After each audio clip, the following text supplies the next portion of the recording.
Hello and welcome to the students of class 11th. Today in our business studies class we are going to start our unit number 4. It is business services. अभी तक हमने अपनी पिछली 3 units कर ली हैं, उसकी एक बार हम रिवीजन भी कर चुके हैं. ठीक है, अब हम अपनी 4th यूनिट स्टार्ट करेंगे, that is the business services. Okay, तो first of all the question arises कि बिज़नेस सर्विसेज होती क्या हैं. बिज़नेस सर्विसेज हमारी वो सर्विसेज होती हैं जो बिज़नेस को सक्सेसफुली रन करने में हमारी हेल्पफुल होती हैं. जैसे हमारी ट्रांसपोर्ट सर्विस है, बैंकिंग सर्विस है, उससे क्या मिलता है, हमें फाइनेंस प्रोवाइड किया जाता है. ठीक है, बैंक से हमें फाइनेंस मिलता है, ट्रांसपोर्ट से हमें व्हीकल मिलता है, ट्रांसपोर्ट की जो सर्विसेज हैं, कम्युनिकेशन की सर्विसेज हैं, हम अपनी इन्फॉर्मेशन एक जगह से दूसरी जगह इजीली पहुंचा सकते हैं. तो इस तरह की ढेर सारी सर्विसेज हैं, वो सभी सर्विसेज जो बिज़नेस को सक्सेसफुली रन करने में हेल्पफुल होती हैं, those services are known as the business services. ठीक है बेटा, तो बिजनेस सर्विसेज का मीनिंग है business services means those services which help in the successful running of a business. Examples banking, insurance, transport, warehousing and communication. These are the examples of business services. ये सभी services हमारे business को अच्छे से चलाने में हमारी मदद करती हैं. ठीक है, अब देखिए इसका नेचर करेंगे हम. Nature of business services, first one is service हमेशा इनटेंजिबल होती है. हमें पता है इसको कभी भी, जैसे नॉर्मली जो प्रोडक्ट होते हैं उसको हम छू भी सकते हैं, फील भी कर सकते हैं, देख भी सकते हैं, but business services are non tangible or intangible. It means we cannot see it, we cannot touch it or we cannot, yes, just हम इसको फील कर सकते हैं. ठीक है ना, तो हम लोग क्या मानते हैं, बिजनेस सर्विसेज हमेशा इंटेंजिबल रहेगी. जैसे मैं अभी आपको पढ़ा रही हूँ. ठीक है, आप ना ही तो इस चीज़ को छू सकते हैं, ना ही इस चीज़ को देख सकते हैं, सिर्फ आप इस चीज़ को फील कर सकते हैं. इसके रिज़ल्ट हमें कैसे पता चलेंगे कि हम मेरी जो सर्विस है वो सक्सेसफुल हुई है या नहीं, with the help of your result. ठीक है, अगर आपका रिज़ल्ट अच्छा आता है, it means I have given a good service to you. अगर आपके रिज़ल्ट अच्छी नहीं हो पाते, किसी भी वजह से एवरेज आते हैं, तो उस केस में क्या होगा कि मैंने इतनी अच्छी सर्विस प्रोवाइड नहीं की. ठीक है, तो बिजनेस सर्विसेज हमेशा इंटेंजिबल रहेगी. Next one is heterogeneity. Heterogeneity क्या होता है, मीन्स जो बिजनेस सर्विसेज हैं वो अलग अलग होती हैं. जैसे कि हम डॉक्टर के पास जाते हैं, हम कोई प्रॉब्लम से हैं. ठीक है, हमें कोई प्रॉब्लम है बॉडी में फिज़िकली, तो हम डॉक्टर के पास गए, मान लीजिए फीवर है, नॉर्मल हम लेके चलते हैं. ठीक है, तो हमें वो अलग तरह से ट्रीट करेगा. कोई दूसरा पेशेंट है, उसको अलग तरीके से ट्रीट करेगा. तो एक ही डॉक्टर जो एक ही सर्विस प्रोवाइड करता है वो अलग अलग तरह से ट्रीटमेंट देगा. तो हेट्रोजिनिटी होती है सर्विसेज में. एक ही जो सर्विस है वो एक व्यक्ति के लिए बेनिफिशियल हो सकती है और दूसरे व्यक्ति के लिए नॉन बेनिफिशियल भी हो सकती है. नॉन स्टॉकिंग सर्विसेज को कभी भी स्टॉक करके नहीं रख सकते हम. क्यों स्टॉक करके क्यों नहीं रख सकते, देखिए जब हमें सर्विसेज चाहिए होती हैं हम उसी वक्त इसके बारे में पूछते हैं सामने वाले से, जो सर्विसेज प्रोवाइडर है हमारा, और वो साथ के साथ हमें वो देता है. अगर हम सर्विस नहीं ले रहे हैं तो वो सर्विस वेस्ट है, अगर हम सर्विस ले रहे हैं तभी वो सर्विस हमारी मानी जाएगी. ठीक है, इसको हम कभी भी स्टॉक करके नहीं रख सकते. जैसे इसमें एक एग्जांपल दिया हुआ है कि ट्रांसपोर्ट कंपनी है, उसका ट्रक है, मान लीजिए 1 जनवरी को वो नहीं चला. ठीक है, तो 1 जनवरी को नहीं चला तो वो अपनी जो सर्विस है उसको स्टॉक करके नहीं रख सकता कि अब नेक्स्ट डे मतलब 2 जनवरी को वो डबल सर्विस प्रोवाइड करें. नहीं, स्टॉक करके नहीं रख सकते. स्टॉक नॉन स्टॉकिंग है, जो बिजनेस सर्विसेज का नेचर है उसको हम स्टॉक करके नहीं रख सकते. नेक्स्ट है बेटा आपकी, देखिए नॉन ट्रांसफरेबिलिटी. इसको हम ट्रांसफ़र भी नहीं कर सकते. क्यों, देखिए ट्रांसफ़र करने पे हमारा जो बेनिफिट है, हम अगर कोई चीज़ ट्रांसफरेबल होती है मीन्स जो हमें बेनिफिट मिल रहा था वो दूसरे व्यक्ति को मिलेगा. लेकिन जो बिज़नेस सर्विसेज है उसको हम ट्रांसफ़र नहीं कर सकते. मान लीजिए हम लोग बीमार हैं. ठीक है, अगर हम बीमार हैं तो हमें ही डॉक्टर के पास जाकर सर्विस उसकी लेनी होगी। ऐसा नहीं है हम किसी पड़ोसी को या फ्रेंड को भेज दें कि मैं बीमार हूँ, मेरी जगह तू जाकर दवाई ले आ। ऐसा नहीं हो सकता, ठीक है ना। तो नॉन ट्रांसफरेबिलिटी है कि अगर तू दवाई लेगा तो उससे मैं ठीक हो जाऊँगा, ऐसा नहीं होता कभी भी। कस्टमर पार्टिसिपेशन, कस्टमर की पार्टिसिपेशन होनी ज़रूरी है। क्यों? अगर कस्टमर खुद कहता है कि मुझे ये सर्विस चाहिए, खुद आगे इवॉल्व होके आता है, तभी वो सर्विस उसको दी जाएगी। ऐसे कोई भी अपने आप अपनी मर्ज़ी से सर्विस प्रोवाइड नहीं करता। अगर मान लीजिए हमें कहीं पर होटल में जाना है, खाना खाने जाना है, या फिर कहीं भी रेस्ट हाउस में रुकना है थोड़ी देर के लिए, तो हमें सामने वाले से खुद सर्विस के लिए डिमांड करनी पड़ेगी, हमें खुद पार्टिसिपेट करना पड़ेगा, आगे आके कम्युनिकेट करना पड़ेगा उसके साथ, तभी जाकर हम वो सर्विस रेंडर कर सकते हैं, सर्विस ले सकते हैं। सिमुल्टेनिटी क्या होता है? एक ही टाइम में होने वाली चीज़। जो सर्विस है वो एक ही साथ होती है, मीन्स जहाँ हमने सर्विस की डिमांड की वहीं पे उसकी सप्लाई होगी। ऐसा नहीं है हमने डिमांड ज़्यादा कर दी तो सप्लाई कम होगी, या सप्लाई ज़्यादा हो गई डिमांड कम हो गई, नहीं। डिमांड और सप्लाई सर्विसेज के साइड बाय साइड चलती है। एक डॉक्टर तभी पेशेंट का इलाज करेगा जब पेशेंट डॉक्टर के पास जाएगा।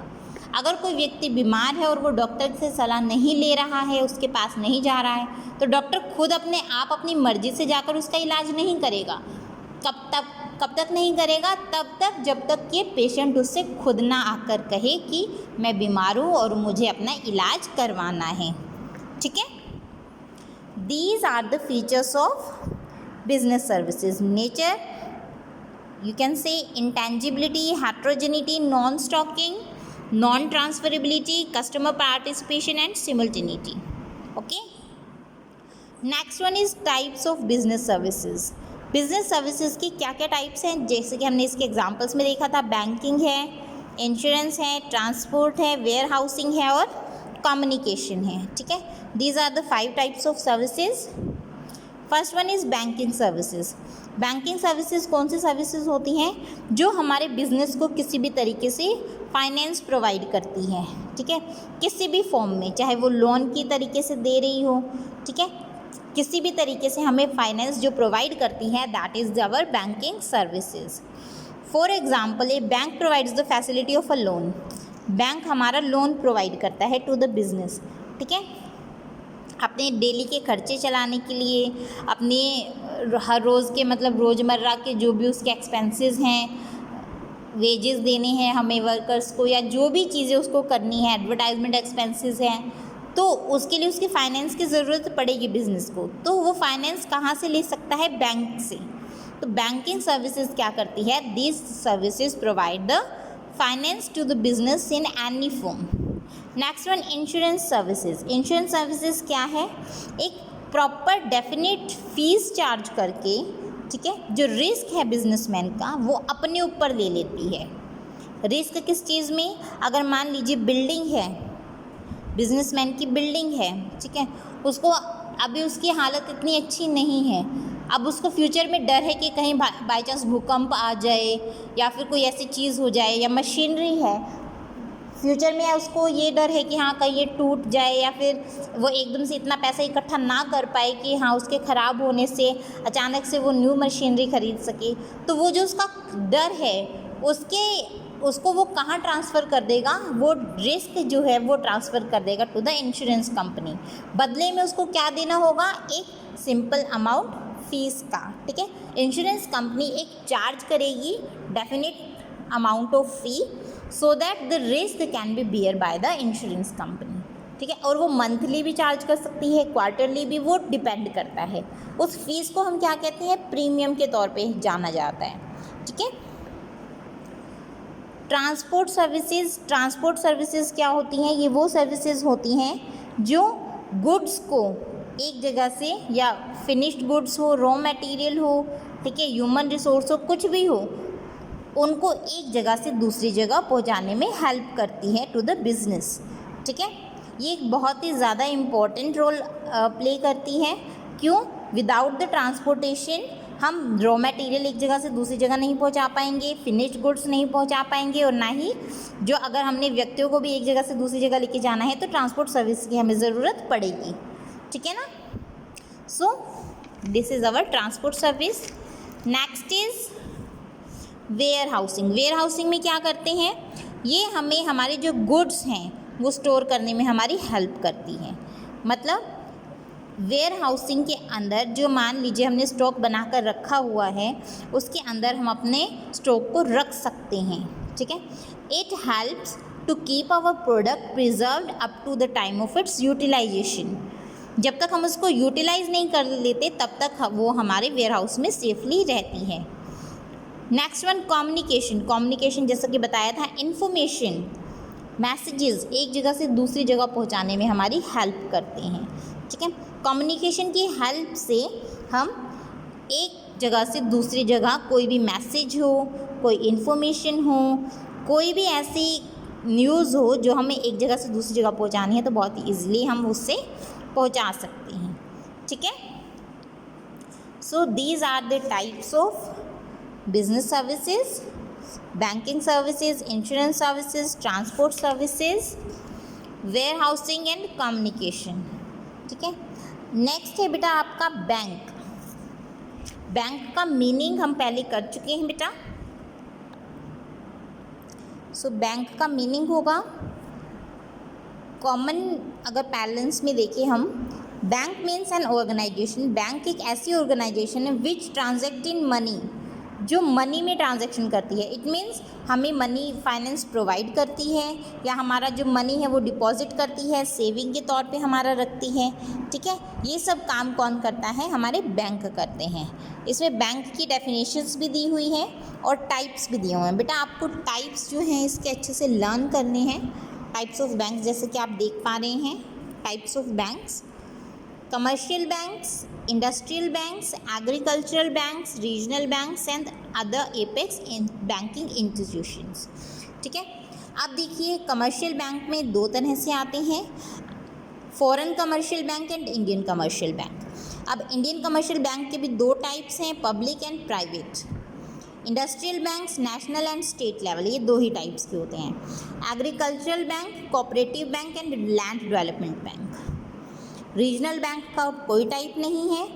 अदर एपेक्स बैंकिंग इंस्टीट्यूशंस के 5 टाइप्स हैं, central bank, EXIM bank, national housing bank, industrial reconstruction bank of India and NABARD. आपको बेटा ये घर से अच्छे से लर्न करना है। टाइप्स ऑफ बैंक्स है ना, ये बहुत इंपॉर्टेंट है, ये आपको लर्न करना है। ऑलराइट, तो आज का आपका वर्क है जो आपको आज बैंक्स के बारे में, बैंकिंग और जो बिज़नेस सर्विसेज के बारे में बताया गया है, उनके आपको अच्छे से नोट्स बनाने हैं और आपको जो टाइप्स ऑफ बैंक्स है वो लर्न भी करके आना है। Okay, so that's all for today. Thank you बेटा।